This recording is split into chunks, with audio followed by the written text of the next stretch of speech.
ये सकाल सकाल में सो डाल दिला घिनी आनते तो नीला नहीं रांधे यार केंद्र शुक्ला चिंगरी हम के रांधी देसी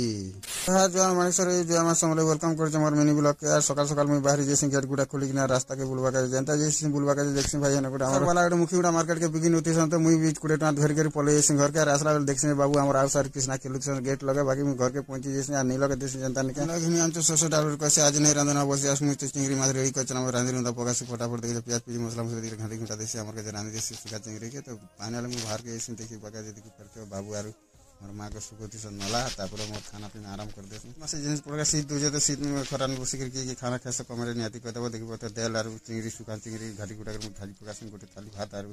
नीला भी खाई बसती से देखी पता से भी किछि गुट करी तापर आराम कर देसु हम नला छानबाटा तेल तुला गरम होला पर हम नला छानबाटा आराम कर देसु छानला भीतर नीला और मोरमा भरा भरी करते एक बार पैकिंग मारती सन यार सिले सिले हम रात्रि 7-8 बजे जैसे तापर मैं आराम करते डजन मारबाटा फाइनल सरी जैसे तो आज मिनी ब्लॉग रहती है भेट पड़ो मिनी ब्लॉग नहीं।